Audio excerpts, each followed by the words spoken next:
पौर्वाणिक स्वाध्याय वेलायाम श्रीमद् भक्ति का योग सरगम करो।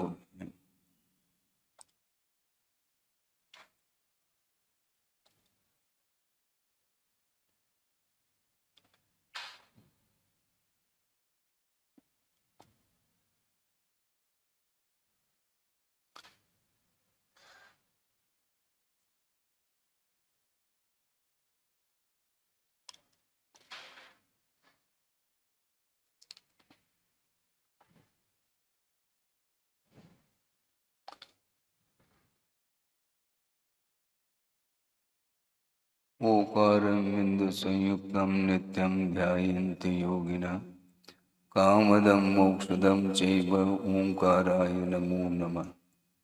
अविरल शब्द गणौ प्रक्षालित सकल भूतल कलंका मणिवीरपाशुतीर्था सरस्वतीर्तनो दुरितम् अज्ञानतिमिरान्धानां ज्ञानाञ्जनशलाकया चक्षुरुन्मीलितं येन तस्मै श्रीगुरुवे नमः। परम गुरुभ्यो नमः। परम्पराचार्य गुरुभ्यो नमः। सकलकलुषविध्वंसकं श्रेयसां परिवर्धकं धर्मसम्बन्धकं भव्यजीवमनप्रतिबोधकारकमिदं शास्त्रं श्री कार्तिकेयान प्रेक्षानामधेयम्। अस्य मूलग्रन्थकर्तार श्री सर्वज्ञदेवाः तदुत्तर ग्रंथकर्तार श्री गणधरदेवाः प्रतिगणधरदेवाः तेषां वचोनुसारमासाद्य श्रीमद् आचार्य प्रवर श्री कार्तिकेय देवैर्विरचितं मंगलम भगवान वीरो मंगलम गौतमो वने मंगलम कुंदकुंदाद्यो जैन धर्मोस्तु मंगलम सर्वमंगलमांगल्यम सर्वकल्याणकारकं प्रधानं सर्वधर्माणां जैनं जयतु शासनम्। कोटिशतं द्वादशैव कोटो लक्षाणि शतैस्त्रिदिकानि चैव पञ्चाशदष्टौ च सहस्रसङ्ख्यमेतत्श्रुतं पञ्चपदं नमामि। अरहन्त भासयत्तं गणहरदेवे गन्तीयं सम्मं प्रणमामि भक्तियुक्तो सुज्ञानमहो वहिं शिरसा इच्छामि बन्ते सुखभक्ति कवसो गोदसालोचे अंग वंग पैनय पाउणय परियम सुत्त पड़मानु गई चूलिया केव सुत्त तुम कायम सैनिज कल मंचे में पूजे में वंदा में नमम सामि दुख कौ कम कौ भूलाओ सुगई गमनम समाय मरणम जनगुण संपत्ति ओदुमज्जम। अथ पौर्वाणिक स्वाध्याय वेलायाम श्रीमदाचार्य भक्ति का योग सरगम करोमि।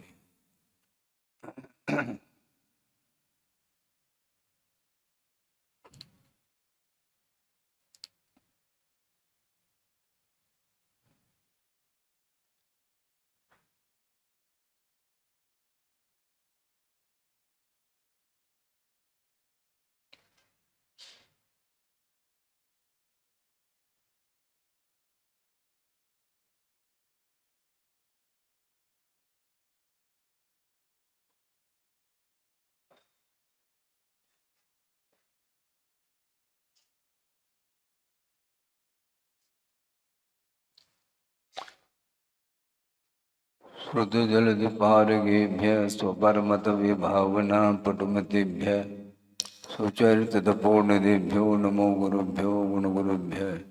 छत्तीस गुण समज्ञे पंचमे आचार्य कर्ण संदर्शे शेषानुग कुशले धम्माहिरे सदा वंदे गुरुभद्र संजमेन तरंत संसार सायरं घोरं चिन्हन्ति अट्टकम्मं जम्मन मरणं न पावेन्ति ये नित्यमृतमंत्रोपनिरुता ध्यानाग्निहोत्राकुला षट्कर्मावृतास्तपोधनुधना साधुक्रिया साधव शीलप्रावरणा गुणप्रहरणा चन्द्रार्गतेजोदिकाः मोक्षद्वार्गपाठपाठनपुटाः प्रीणन्तु मां साधव गुरुवः पान्तु नो नित्यं ज्ञानदर्शननायकाः चारित्राणुगम्भीरा मोक्षमार्गोपदेशकाः इच्छामि बन्ते आयुर्भक्ति कांसमुपदस्सालोचे सम्मनान समतर्जुत्तानं पंचम्याचाराणाम् आयुर्यानम् आयारादिनानुपदेशानं वज्रायानं विरयनुगुणपालयानं सौसानं सैनिचकलमञ्चे मे पूजे भी वंदामि नमुंसामि दुःखकौ कमकौ भूविलाओ सुगै गमनम समाय मरणम जनगुण संपत्ति होदुमज्झम तिहुवन तिलयम देवम वंदिता तिहुवनिंद परिपूज्यम वोचम अनुपेहावो भवीय जनानंद जननी वो।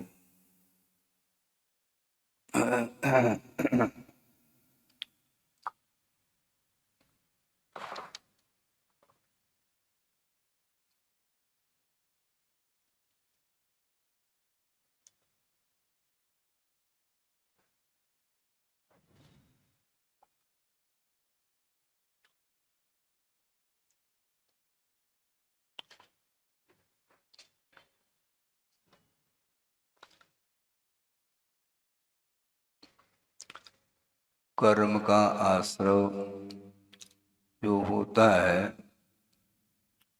वह भावों के माध्यम से होता है और विशेष रूप से आश्रव जो होता है वह मन के माध्यम से होता है। एकेंद्रिय से लेकर के असंगी पंचेंद्रिय तक जो आश्रव की व्यवस्था है वह मन के अभाव में भी भावों के माध्यम से होता रहता है। वहाँ पर बुद्धि पूर्वक कोई भी आश्रव नहीं होता, केवल इच्छाएं होती हैं किंतु हितायत का बोध उन्हें नहीं रहता और बिना किसी पुरुषार्थ के भावों के माध्यम से वह आश्रव होता रहता है। किंतु संगी पंचेंद्रिय जो होता है उनकी जो भी क्रियाएं होती हैं वे मन मूलक हुआ करती है। सर्वप्रथम मन में भाव आता है कोई भी कार्य करने का तो उसके माध्यम से वह आश्रव प्रारंभ होता है। वह कार्य संपादित हो अथवा न हो ये अलग विषय है, किंतु परिणाम होते ही उसका कार्य प्रारंभ होता है। इसी को समारंभ बोलते हैं, फिर बाद में समारंभ होता है, फिर बाद में आरंभ होता है और वह प्लानिंग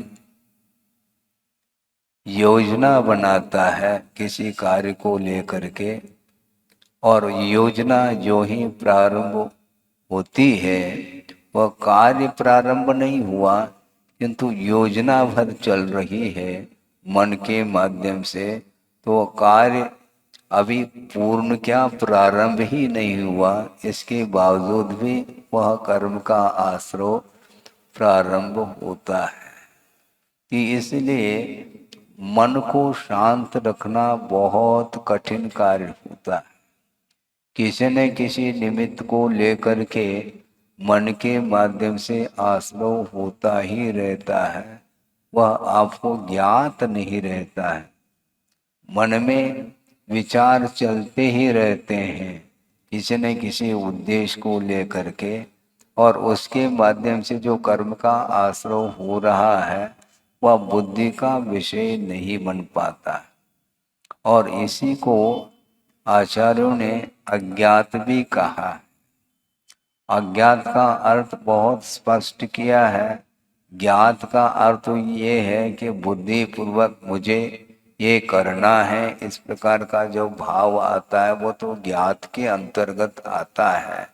किंतु अज्ञात का जो स्पष्टीकरण दिया है वह अपने आप में अद्भुत है। वह ये है कि मुझे ज्ञात नहीं है इसका नाम अज्ञात है, ऐसा नहीं है। मुझे ज्ञात नहीं है ये कार्य हुआ है, इसको अज्ञात की संज्ञा नहीं देते आचार्य, क्योंकि आपको ज्ञात होता कब? जब संसारी प्राणी विषयों में डूबता है उसको ये भान नहीं रहता कि मैं क्या कर रहा हूँ। तो इसको भी उन्होंने अज्ञात की कोटि में रखा है।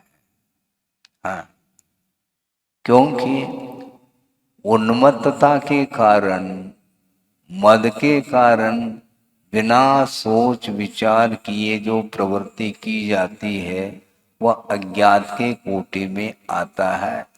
इसको अच्छे ढंग से समझ लेना चाहिए। है विषयों में लीन होता है, वह सारा सारा जो कार्य किया जा रहा है उसके द्वारा वह उसको ज्ञात नहीं। इसका अर्थ क्या,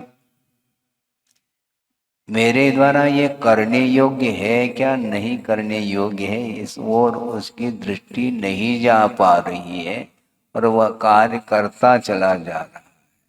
क्योंकि मोह के वशभूत होकर के संसारी प्राणी वह पूर्वापर विचार किए बिना भी कार्य निरंतर करता ही रहता है, क्योंकि इच्छा शक्ति जागृत हुई है। विषयों की ओर जब मन चला जाता है तो उस समय होश हवास नहीं रहता है। और फिर कार्य होने के बाद, अरे मेरे द्वारा ये कार्य हुआ है, नहीं होना चाहिए था। अच्छा, जो होने के बाद कह रहा है ये मेरे द्वारा करने योग्य नहीं था, किया क्यों तुमने फिर, ये किसके द्वारा कार्य किया गया हमें बताओ तो सही। हाँ, बाद में पश्चाताप होता है। ये पश्चाताप का अर्थ क्या है, बाद में संताप उत्पन्न होता है, इसका नाम पश्चाताप। ताप का अर्थ संताप होता है। कार्य करने के बाद वह संताप का अनुभव करता है। कार्य करने के पहले यदि जागृति होती तो इस प्रकार का अनर्थ घटित हो ही नहीं सकता। लेकिन यह सावधानी रह कैसे सकती है, विषयों से, वह विषयों के प्रति जब आसक्ति बढ़ती चली जाती है तो उस समय करने योग्य नहीं करने योग्य, हिताहित उचित अनुचित इसका कोई भी उसे बोध नहीं होता।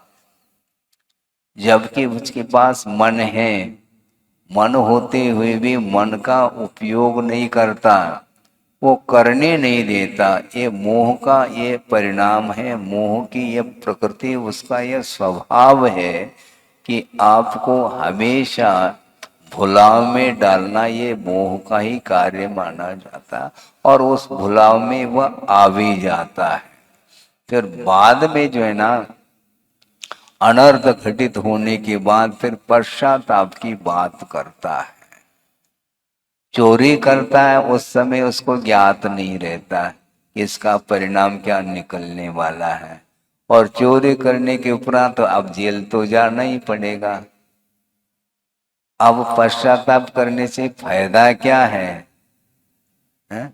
पश्चाताप करने से फायदा क्या है, क्योंकि नहीं करने योग्य कार्य तुमने किया है तो उसके परिणाम से तुम डरते क्यों हो।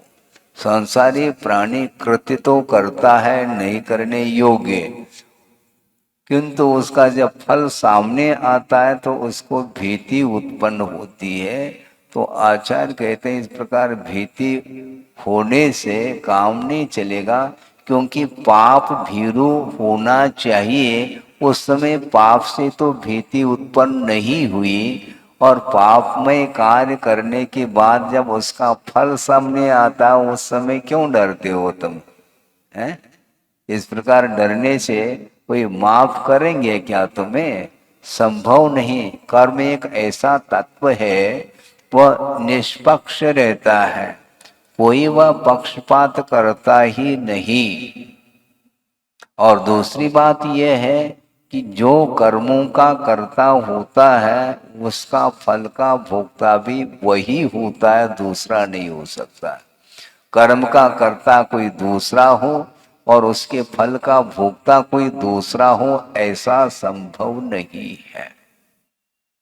तो महाराज इस प्रकार तो देखने में तो आ रहा है, कार्य कोई कर रहा है उसका फल का भोक्ता कोई दूसरा हो रहा है? देखने में तो आता है। जैसे परिवार में कमाने वाला कोई है और खाने वाला वो कमा नहीं रहा है, तो उसका फल का भोक्ता तो हो गया महाराज। इस प्रकार आपके मन में ये विचार आ सकता है, पिताजी कमा रहे हैं और जो छोटा गोद का लड़का है वो न कमाता है न कुछ करता है, वह हाजिरी देता है, वो भोजन करता रहता है दिन भर, पता नहीं कितनी बार करता है। ये सारा सारा फल उसको कैसे मिल रहा है मुझे बताओ। आप कह सकते हैं, ये ध्यान रखो उसने भी पुण्य किया है अतीत में, तभी इस प्रकार की संयोजना हो रही है। उसका एकांत रूप से कोई भी पुण्य का उदय नहीं है और आपके द्वारा ही सब कुछ उसको मिल रहा है, ऐसा नहीं समझना चाहिए। चक्रवर्ती का पुण्य है ठीक है, किंतु चक्रवर्ती के पुत्र का कोई पुण्य नहीं है ऐसा थोड़ी कहा जा सकता है। यदि पुण्य नहीं है तो उस कुल में पैदा क्यों हो रहा है, ये भी तो सोचो है? ये तो सोचो कम से कम। अब भगवान के माता पिता हैं और तीर्थंकर की उत्पत्ति, पुत्र रत्न की उत्पत्ति हुई है। तीर्थंकर के माता पिता से भी ज्यादा पुण्य उस तीर्थंकर का है, तभी वहां पर जाकर के जन्म ले रहा है। इससे स्पष्ट है केवल आप ही परिवार का पालन पोषण कर रहे हैं, आपके द्वारा ही परिवार संचालित है। इस प्रकार की एकांशी धारणा बनाना ये ठीक नहीं है। वह पुण्य अर्जन करके आया है, वह भागीदार है उसका। हाँ, जब तक वह बड़ा नहीं होगा तब तक वह आपके आश्रित रह सकता है, किंतु उसका अंतरंग का कर्म का तीव्र पुण्य का उदय है, उसका फल आपके थ्रू मिल रहा है। और आपको भी जो मिल रहा है वह आपके आपके पिताजी, प्रत्येक व्यक्ति की यही हालत है, यही व्यवस्था है। इसलिए स्वयं ही करता है और उसका फल का भोक्ता भी स्वयं ही होता है। इसलिए कोई भी कार्य हम करते हैं उसके पहले हमें बहुत सोच विचार करने की आवश्यकता पड़ती है, नहीं है तो फिर बाद में पश्चाताप हाथ लगता है। फिर पश्चाताप करने से क्या होना है, आप सोचो विचार करो कि श्रेणी की कथा तो आप लोग पढ़ते हैं? होश हवास नहीं रहा और अनर्थ किया है उसने। मुनि महाराज के गले में सर्प डाल दिया, उपसर्ग कर लिया, और उपसर्ग करने के पूर्व में ये विवेक नहीं आ सकता, और विवेक यदि है तो वह उपसर्ग कर भी नहीं सकता। दोनों बातें हैं। इससे स्पष्ट है कि इस प्रकार का तीव्र जो भाव कर लेता है कर्म के उदय में, और कर्म के उदय में वह सोच नहीं पाता, और इस प्रकार का कर्म का बंध भी उसने अज्ञान दशा में किया है, उसका प्रतिफल ये मिल रहा है कि वर्तमान में कुछ सोच विचार करने के लिए उसके लिए बुद्धि काम में नहीं आ रही है। फिर बाद में उस तीव्र परिणाम के माध्यम से जब उपसर्ग कर लेता है और उपसर्ग के पश्चात फिर बाद में उसको संताप होता, अरे हमने ये कार्य ठीक नहीं किया। करते समय होश था, इसी को बोलते हैं अज्ञात। करते समय उसको कोई होश है ही नहीं, मेरे द्वारा करने योग्य क्या है और नहीं करने योग्य क्या है, ये होश नहीं होने के कारण कर लेता है। फिर बाद में पश्चाताप हाथ लगता है, अरे इसका परिणाम तो अभी हमें ही भोगना पड़ेगा, चेलना को नहीं। उपसर्ग श्रेणिक ने किया है और उसका फल उसको ही मिलेगा। चेला ने दूध किया है? उसको थोड़ी फल मिलना है, उसने दूर किया है और इसने उपसर्ग किया है। अब क्या कर लोगे। इसलिए पहले से अलर्ट होना चाहिए, उसके बिना हम कभी भी कर्म के आश्रय से बच नहीं पाएंगे। और उस तीव्र कर्म के उदय में जो परिणाम तीव्रमय परिणाम कर लिए उसने, और उसके फल स्वरूप सप्तम पृथ्वी का उसने बंद कर लिया। अब तो बंद कर लिया, अब ऐसे भी कर्म होते हैं जिनका बंद होने के उपरांत वो कर्म डाइवर्शन ले सकते हैं, जिसको संक्रमण बोलते हैं। असाता का बंद किया है, बाद में विशुद्धि बढ़ा ली, तो वह असाता साता के रूप में परिवर्तित हो सकती है। और साता का बंद किया था और बाद में किसी निमित्त से संश्लेष परिणाम हो गए, तो साता असाता के रूप में डाइवर्शन ले सकता है। किंतु आयु कर्म में इस प्रकार डाइवर्शन संभव नहीं, निश्चित रूप से उसको नरक जाना ही पड़ा।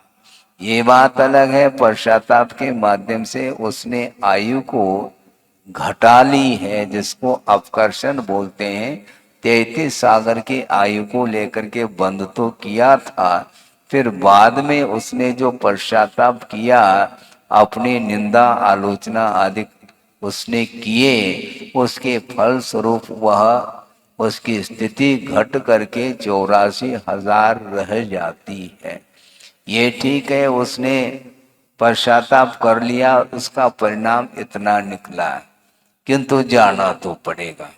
इसलिए हमें ये सोचना चाहिए, कर्म बंध से बचना चाहते हैं तो पहले से आपको अलर्ट रहना पड़ेगा। लेकिन अलर्ट रहना तो चाहते हैं महाराज, किंतु कर्म साथ नहीं देता। कर्म साथ क्यों देगा, आपने कर्म का साथ दिया है, यानी ध्यान रखा नहीं तुमने, और इस प्रकार के अनर्थ किए हैं, तो उसके फलस्वरूप कर्म का आश्रय होता रहता है। और सबसे ज्यादा अधिक स्थिति को और अनुभव को लेकर के यदि आश्रय होता है, तो वह संगी पंचेंद्रिय को ही होता है। यह सिद्धांत है। एक इंद्रिय से लेकर के असंगी पंचेंद्रिय तक भी कर्म बंद करते रहते हैं, अर्थात करते का अर्थ वह कर्म बंद होता रहता है, किंतु उसकी बुद्धि काम नहीं कर सकती, क्योंकि मन का अभाव है। इसलिए मन का दुरुपयोग जो करता है उसका पतन होता है। एक इंद्रिय मर करके कभी भी नारकी नहीं होता। एक इंद्रिय से लेकर के चौरेंद्रिय तक नारकी नहीं बन सकते। और विशेष मन के आधार से जो कर्म का आश्रय होता है, तो वह विशिष्ट संक्लेश परिणाम के साथ वह दुर्गति का पात्र बनता है। तो मन का सदुपयोग जो करता है उसका उत्थान होता है, और जो निरंतर मन का दुरुपयोग करता चला जाता है तो उसका पतन ही पतन है। भले ही वर्तमान भाव में तत्काल उसका पतन हो अथवा न हो, किंतु कालांतर में जाकर के वह अपना कर्म फल देगा। और वो देता भी क्या है, परिणाम हमने किए हैं, बांधा हमने हैं, और वह उदय में आकर के चला जा रहा है। तो महाराज फिर कर्म बंद होने के उपरांत कोई गुंजाइश है कि नहीं कुछ आगे बढ़ने के लिए। आचार्य कहते हैं कि कर्म के उदय में आप यदि पुरुषार्थ करते हैं तो नवीन कर्म से आप बच पाएंगे। पुराना जो कर्म था उदय में आकर के आपको परेशानी में डाला है, किंतु उसके माध्यम से आपके यदि संक्लेश परिणाम यदि नहीं होते हैं, समता भाव के साथ यदि सहन करते चले जाएंगे, तो नवीन कर्म का जो आश्रय होना था वह नहीं हो पाएगा। यही एकमात्र पुरुषार्थ माना जाता है। और ये सारा सारा पुरुषार्थ करने के लिए मन अपेक्षित है, ऐसा कहा है। इसलिए संसार परिभ्रमण को रोकना है तो वह संगीत पंचेंद्रिय ही रोक पाता है, दूसरे के वश की बात नहीं। तो मन आपके पास मिला है, अपने आप मिला है क्या? संगीत पंचेंद्रिय पर्याय को जिसने प्राप्त किया है उसने भी बहुत कुछ पुरुषार्थ किया है, और करके यदि वह संगीपनी को प्राप्त करता है तो उस सामग्री का यदि दुरुपयोग करता है तो निश्चित रूप से पुनः शिखर तक पहुंचने के उपरांत पैर फिसल जाएंगे उसके, पतन तो होना ही। अभी तो मनुष्य पर्याय मिली है, इसका सदुपयोग करिएगा। इसका सदुपयोग नहीं करेंगे तो निश्चित रूप से पुनः दुर्गति का पात्र बनना पड़ेगा। दुर्गति को प्राप्त करने के पहले यदि सावधानी के साथ हम चलते हैं तो निश्चित रूप से मन का सदुपयोग हो सकता है। मतलब मन के माध्यम से ही पतन है और मन के माध्यम से ही उत्थान आपका हो सकता है। इसलिए वस्तु तत्व के स्वरूप को जो जानता है वह हमेशा अलर्ट रहता है, बहुत सावधान रहता है वो, क्योंकि वस्तु स्वरूप की ओर उसकी दृष्टि हमेशा बनी रहती है। तो अनित्य भावना का ये वर्णन चल रहा है, आगे की कारिका आपके सामने है। पंते पहिय जनानम जह संजोवो हवे खनमित्तम बंधुजनानम च तहा संजोवो अद्धो होई। पंते पहिय जनानम जह संजोवो, मार्ग में कुछ पथिक लोगों का संयोग समागम हुआ है। आप चलते हैं मार्ग में और कुछ व्यक्तियों का समागम होता रहता है। वह समागम कुछ ही क्षण के लिए होता है, क्योंकि मान लो आपको बम्बई जाना है और किसी को दिल्ली जाना है तो मार्ग में समागम हो गया है। वो समागम हो गया तो कुछ क्षण के लिए हो गया और प्लेटफार्म पर वो गाड़ी आ गई, बम्बई जाने के लिए भी गाड़ी आ गई और दिल्ली जाने के लिए भी गाड़ी आ गई मान लो है। तो फिर समागम छूटेगा क्या? नहीं नहीं, उनके साथ रहेंगे तो जाना हो तो जाओ दिल्ली, तुम भी नहीं जा सकता। अपने अपने उद्देश्य की पूर्ति के लिए पहुंचा है और बीच में इस प्रकार का संयोग जुड़ जाता है कुछ क्षण के लिए। उसी प्रकार बंधुजनों का जो संयोग है वह ध्रुव नहीं, ऐसा कहा जा रहा है। ये बहुत कठिन होता है। ये माँ है, ये पिता है, ये भाई है, ये बहन है, ये पुत्र है, ये पिता है, ये पति है, ये पत्नी है, ये जितने भी बंधुजनों का जो संयोग हुआ है, तो संयोग हुआ है तो वह संयोग निश्चित रूप से वियोग के लिए कारण होगा। यह स्वरूप है। आप आंखों में आंसू लाओ या नहीं लाओ, इससे कोई भी प्रयोजन सिद्ध नहीं होना है। संयोग हुआ है तो वियोग होगा, इस प्रकार का बोध जिसे प्राप्त है तो वह कभी भी वियोग में दुख का अनुभव नहीं करता, दुखी नहीं होता, क्योंकि वस्तु तत्व उसके सामने आ रहा है, क्योंकि कुछ क्षण के लिए ही संयोग होता है। और संयोग मूला दुखे न, संयोग मूला एक कारिका आती है, संयोग मूला जीवेन प्राप्ता दुख परंपरा। हाँ, संयोग के माध्यम से ही इस जीव ने दुख को प्राप्त कर लिया। दुख की परंपरा के लिए यदि कोई कारण है तो उसमें संयोग है, और जिसको संयोग इष्ट है तो फिर ठीक है, फिर दुख से डरते क्यों हो? क्योंकि सुख का समागम होता है तो वह आनंदित रहता है, इसलिए संयोग को वह चाहता है। लेकिन उसका प्रतिफल आगे क्या निकलने वाला है ये उसे ज्ञात नहीं। भारी समस्या है। इसलिए सोच विचार करके संयोग को अपनाना चाहिए, बल्कि संयोग को अपनाना ही नहीं चाहिए।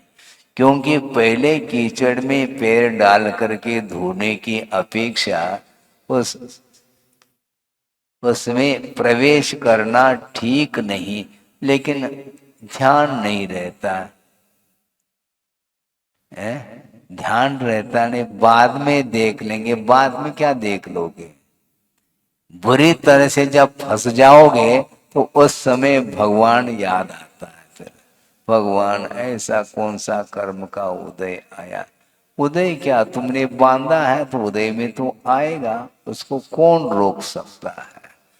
प्रवेश करने के पहले, गृहस्थ आश्रम में प्रवेश करने के पहले सोचते, वो सोचने में नहीं आता, क्योंकि वह अच्छा लगता है तो ठीक है, अच्छा लगता है, तो बाद में उसका परिणाम तो बुरा निकलेगा। हाँ, इसलिए होश हवास होकर के वह कार्य करता रहता है। एक किम्पाक फल होता है, वो देखने में बहुत सुहाना, लाल सुर्ख जैसे टमाटर हो या और कोई भी हो, इस प्रकार दिखता है वो देखने में। किंतु उसका स्वाद लेोगे तो बस स्वीट पॉइजन, मीठा जहर है वो।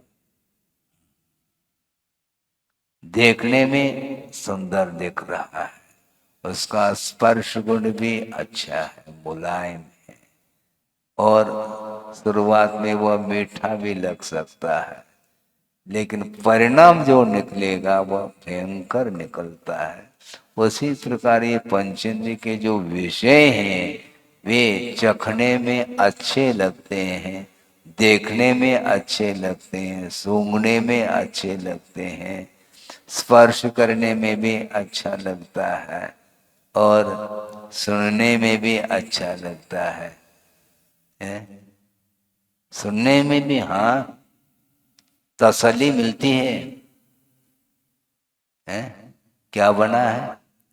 हलवा पूड़ी। हाँ, देखा नहीं अभी आपने, ना हलवा को देखा, ना पूड़ी को देखा, ना मिठाई को देखा, किंतु मिठाई बनी है ऐसा सुनते ही एक अलग लहर आती है मन में।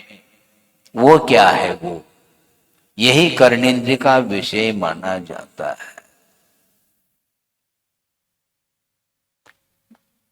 और उसके प्रति आसक्ति बढ़ती जाती है, फिर वह अजीर्ण होता चला जाता है।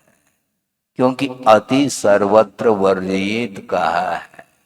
अनुपात से लेोगे तो फिर भी ठीक है, किंतु बेहिसाब यदि आप ग्रहण करोगे तो निश्चित रूप से फिर डॉक्टर सामने बैठे हैं, उनके पास जाना पड़ेगा, है?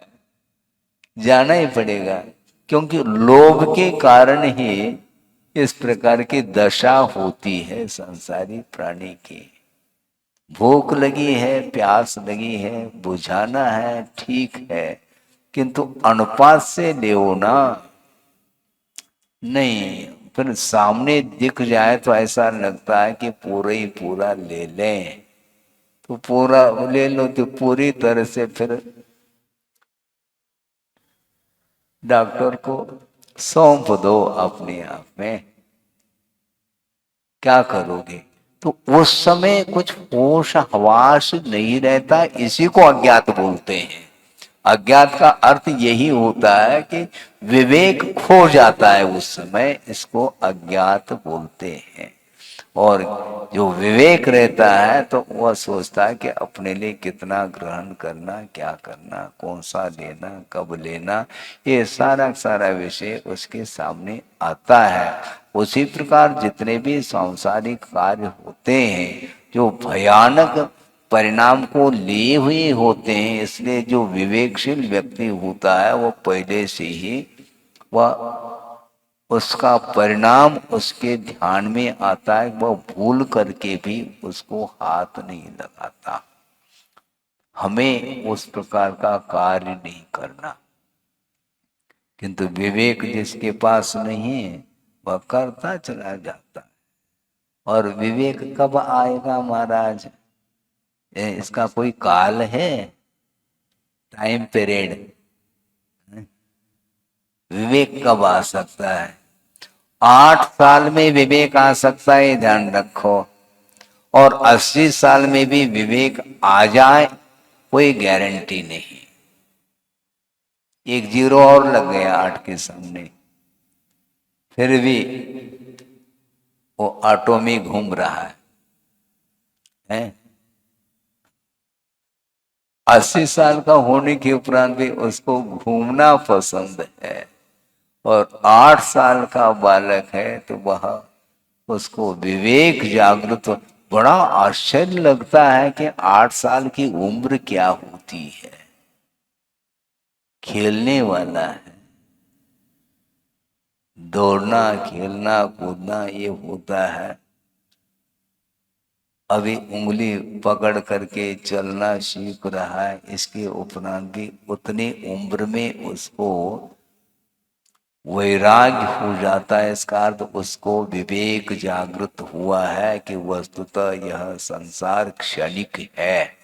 ये बंधु लोगों का जो समागम है वो ध्रुव नहीं। इसलिए 923 जो पुत्र हुए हैं निगोद से निकल करके चक्रवर्ती के पुत्र, और वह पुत्र जो है ना, हाँ, वो सोच रहे हैं मन में ये वैभव किस काम का है, और चक्री के साथ बात नहीं करना चाहते। कितना वैराग्य होगा उनका। जबरदस्त वैभव मिला है। उन जीवों ने 923 जीवों ने कोई पुरुषार्थ नहीं किया, क्योंकि निगोद से निकले हैं अथवा गिजाए पर्याय से ही वो चक्रवर्ती के पुत्र हुए हैं। उच्च गोत्र का उन्होंने बंद कब किया होगा? उच्च उच्च है मनुष्य आयु का बंद कब किया होगा? कब किया होगा? सब अबुद्धि पूर्वक ये सब हुआ है। उसने कोई पुरुषार्थ नहीं किया, किंतु परिणाम विचित्र है।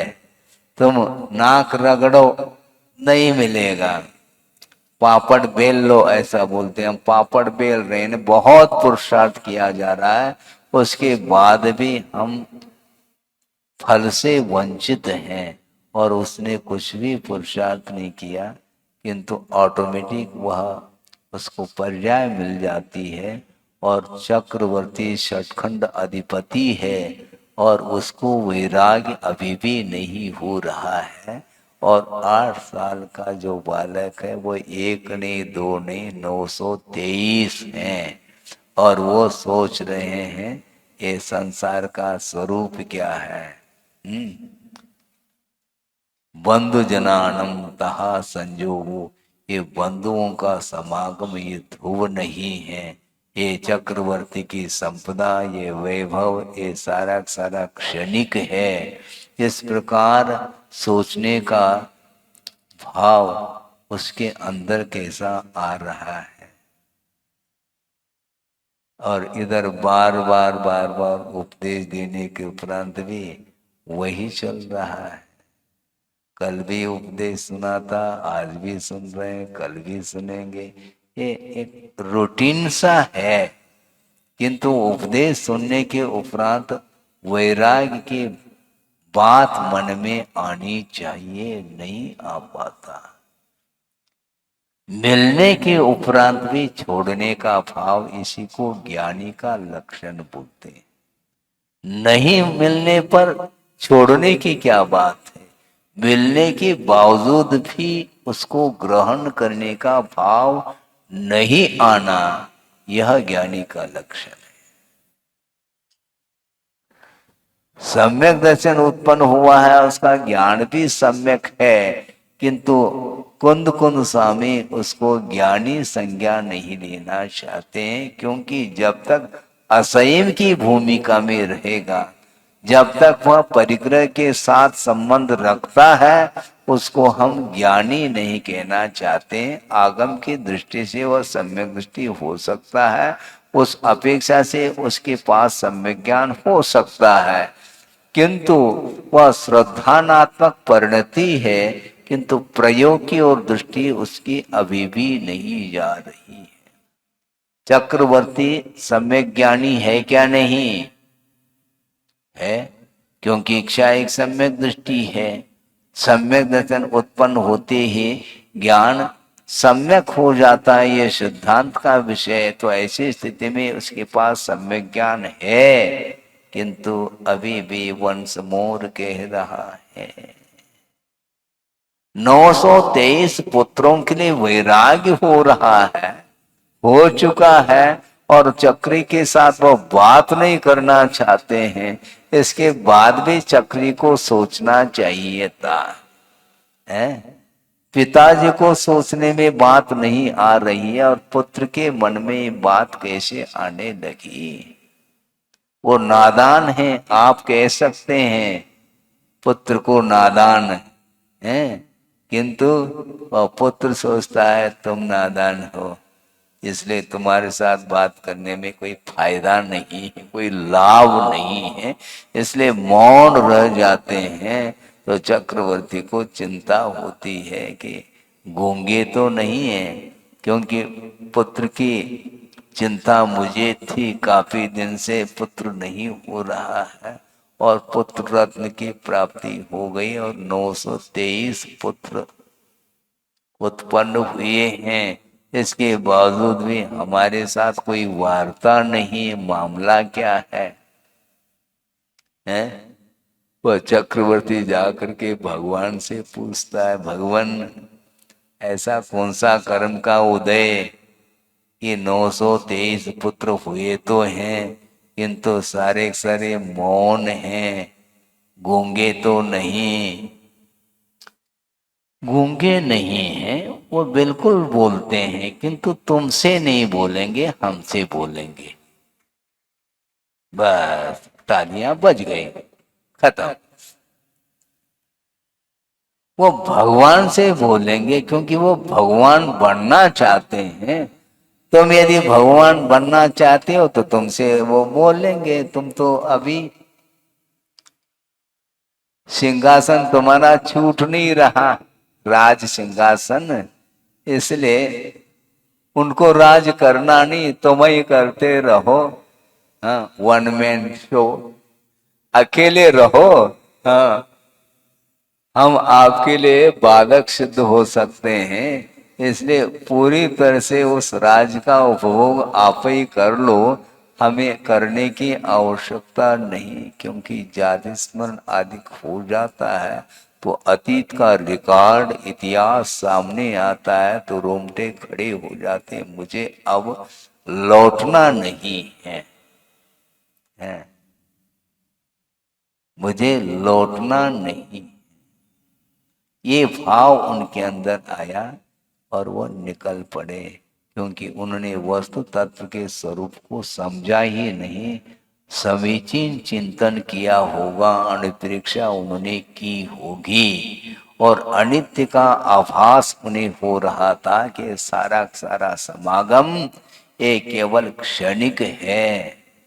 पथिक जनों का समागम जिस प्रकार क्षण मात्र के लिए होता है, उसी प्रकार बंधु जनों का जो समागम है, संयोग है, यह ध्रुव नहीं है, क्षणिक है। इस प्रकार उसके अंदर भाव आने लगा। देखो, सोचो, विचार करो, अतीत अनंत काल तक उसने निगोध पर्याय में ही व्यतीत किया है। अनंत काल किसको बोलते हैं? उसके बाद एक ही बार में जब वह चक्रवर्ती का पुत्र बना है, पहली बार संगी पंचेंद्रिय और मनुष्य पर्याय को प्राप्त कर लिया और पुरुष बना है और पुरुषत्व दिखा रहा है, पुरुषार्थ कर रहा है। और हम और आप भी पुरुषार्थ करते हैं। क्या पुरुषार्थ करते हैं? कितने बार उपदेश सुने होंगे हम, उसने अतीत में एक बार भी उपदेश नहीं सुना है। सुना है? एक बार भी धर्म श्रवण किया नहीं, क्योंकि निगोद अवस्था में क्या धर्म श्रवण संभव है? संभव नहीं, मन ही नहीं है, कान ही नहीं है। कर्णेंद्रिय होने के उपरांत भी मन नहीं है तो धर्म श्रवण संभव नहीं।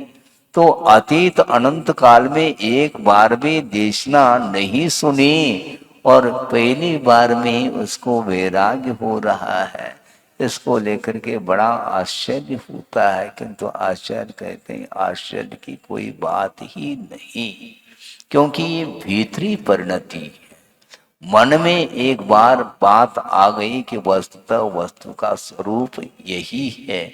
इस प्रकार बुद्धि का विषय जब भीतर से बन जाए, वो सही नहीं, ऊपर ऊपर से वैराग हो जाता है और क्षण भर में वैराग समाप्त हो जाता है। स्मशान वैराग के समान हो जाता है हमारा वैराग्य। पुनः वापिस पकड़ी है, अवसान हो गया, तेरह हो गई, बस शुरू हो गए फिर दुकान मकान लिपा पोती करते रहो। भूल जाता है कहाँ तो वह रो रहा था वियोग के कारण और उस वियोग को वह भूल रहा है और पुनः लग गया काम धंधे में। तो वो सोचो कि अतीत में अनंत काल व्यतीत हुआ, न उपदेश सुनने को मिला, न जिनबिंब दर्शन हुआ, कुछ भी नहीं हुआ।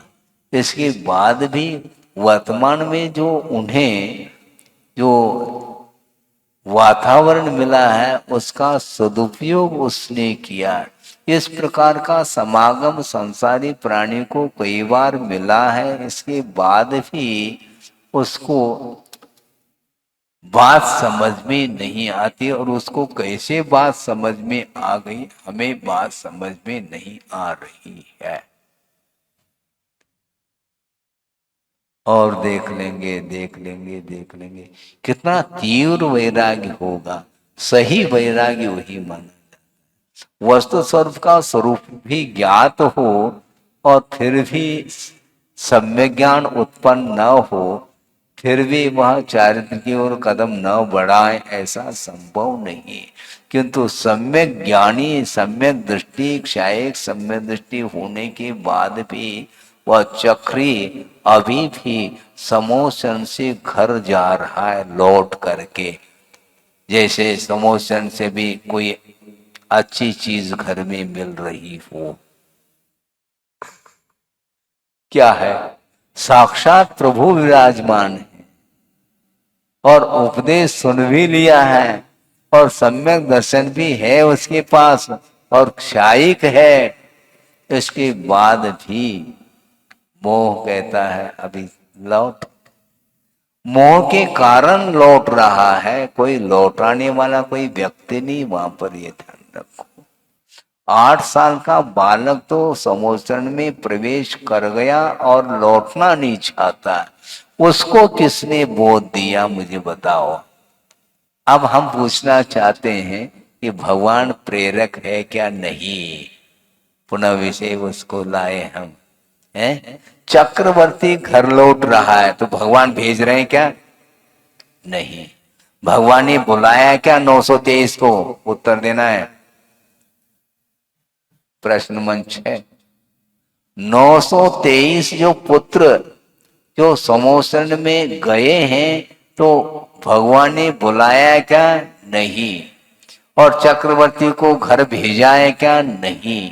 कौन भेज रहा है, कौन बुला रहा है? कुछ नहीं। कौन प्रेरक है हमें बताओ। किंतु भगवान का दर्शन करते ही हम स्वयं प्रेरणा लेते हैं, वह प्रेरक जैसे लगते हैं वरना और कोई भी बात है ही नहीं। एक ही बार में उपदेश कब सुना? और 8 साल का, अभी उसने संसार को देखा ही नहीं। अनंत काल संसार में व्यतीत होते हुए भी सांसारिक सुख का लेश मात्र भी उसने अनुभव नहीं किया है। क्योंकि एक इंद्रिय अधिक में कहा सुख, मुझे बताओ, है ही नहीं। और इसके बाद भी, और वह चक्रवर्ती का वैभव, मुंह में पानी आना चाहिए। मुंह में पानी नहीं आ रहा, आंखों में पानी आ रहा है। वो सोच रहा है कि ये कौन सा संसार है, चलो जल्दी। वैराग्य होता है तो आंखों में आंसू आ जाते हैं। वस्तुतः ये संसार का स्वरूप ठीक नहीं। इस प्रकार सोचने वाला जो व्यक्ति होता है वही मन का सही सही सदुपयोग करता है।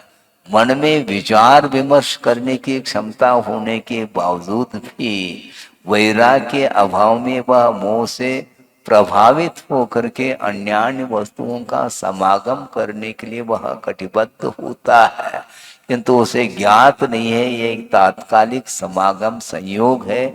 इसका परिणाम हमेशा दुख के रूप में मिलने वाला है। ये ज्ञान मोही को नहीं हो सकता।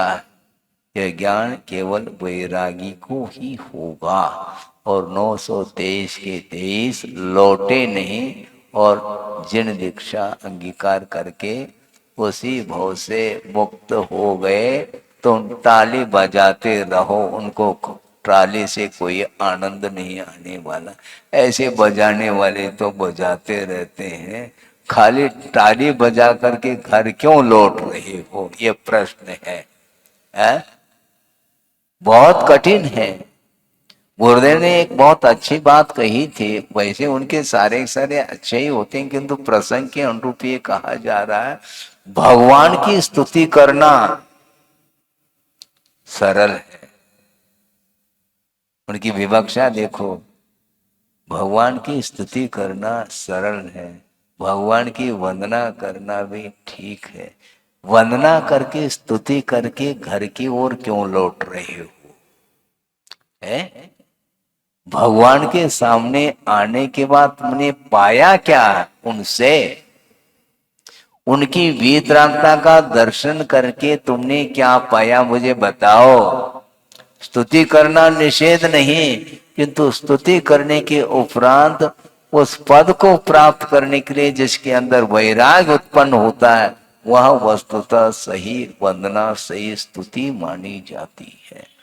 बार बार लौटने का क्यों भाव होता है? भगवान भेज रहे हैं क्या? हाँ, समय हो गया, ऑफिस चले जाओ, भेज रहे हो? नहीं, हम ही जा रहे हैं। बल्कि घड़ी बांध करके ही वंदना करते हैं।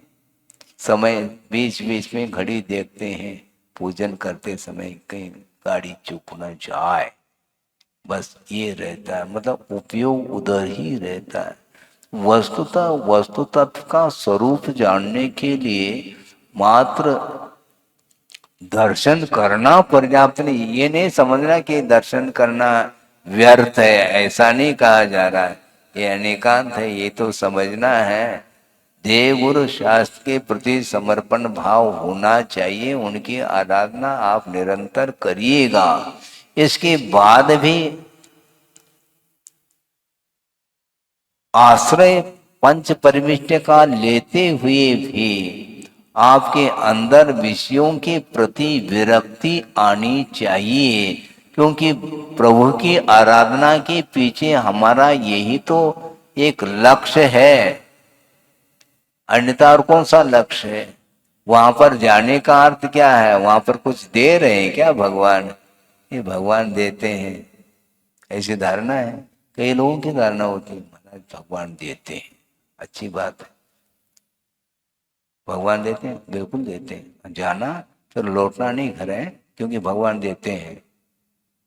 भगवान देते हैं, फिर रसोई घर में नहीं जाना है, क्योंकि भगवान ये सब कुछ दे रहे हैं ना। रसोई बनाना नहीं, भगवान देते हैं। दुकान खोलना नहीं, खोलने की आवश्यकता नहीं, भगवान ही नोट के बंडल देते हैं आपको। क्या है, क्या धारणा है, हमें बताओ। भगवान काय को देंगे? क्योंकि जो संसार के लिए कारण है, तो उसको वो आपको क्यों दें? क्या भगवान आपको संसार में रोकना चाहते हैं क्या? जब आपको संसार में रोकना नहीं चाहते हैं, तो संसार की सामग्री वो क्यों दें आपको? देने योग्य वस्तु हो तो उन्होंने क्यों छोड़ा? ये प्रश्न है, बहुत बड़ा प्रश्न है? तीर्थंकर क्यों त्यागे? यदि हाँ,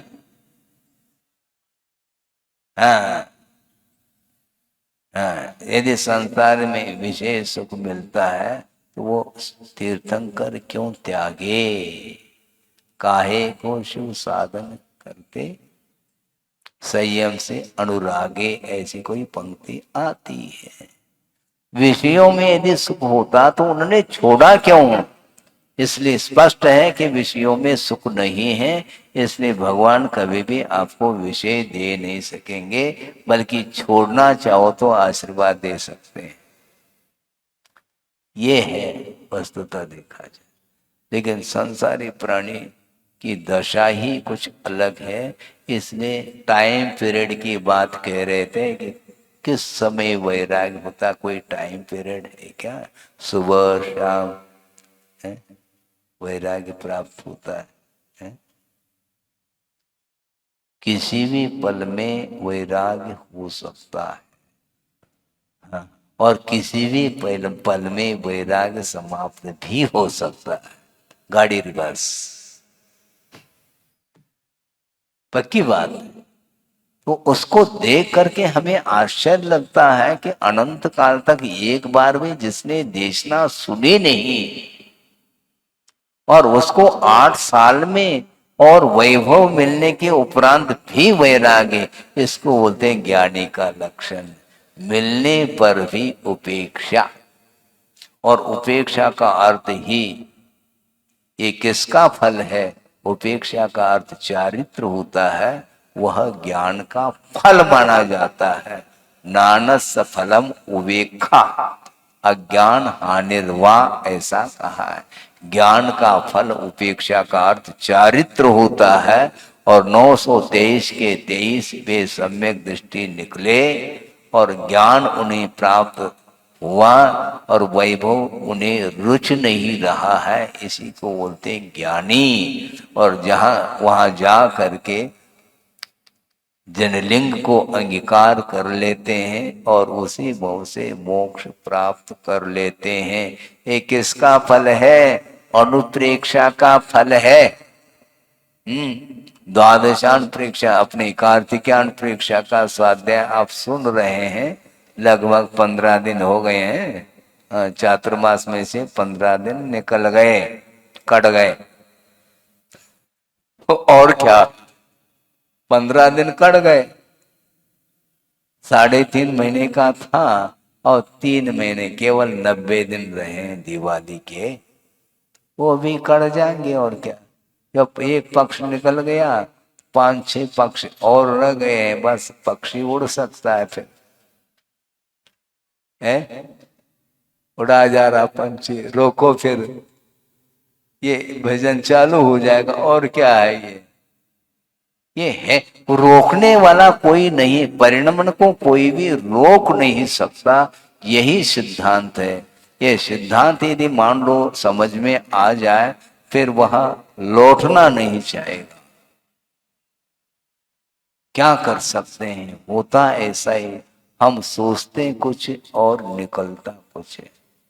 हम सोचते सोचते रह जाएंगे, और जो ज्यादा नहीं सोचते, एक बार सोच लिया तो सोच लिया, फिर बाद में उसको करके ही रहते हैं। तो 923 के 23 निर्वाण को प्राप्त हो गए हैं। इसलिए ये पंथे पही जनानम, जिस प्रकार मार्ग में पथिकों का समागम संयोग होता है क्षण मात्र के लिए, उसी प्रकार बंधु जनों का जो संयोग समागम है वह ध्रुव नहीं, यह सिद्धांत है। इस सर्व को समझते हुए हमें आगे और धर्म की ओर अग्रसर होना है। यदि हुए हैं, यदि सम्यक है, ज्ञान सम्यक ज्ञान है, तो उसकी रक्षा करिए और उसके माध्यम से ही हमारा उद्धार होने वाला है, भविष्य उज्जवल होने वाला है। इस भावना के साथ विषय को पूर्ण किया जाता है। बोधि समाधि परिणाम शुद्धि स्वात्मोपलब्धि शिव शोक सिद्धि चिंता मनिम चिंतित वस्तुदाने त्वां बंद मानस ममास्तु दे। परम पूजाचार्य गुरुवर श्री विद्यासागर जी मुनि महाराज की जय।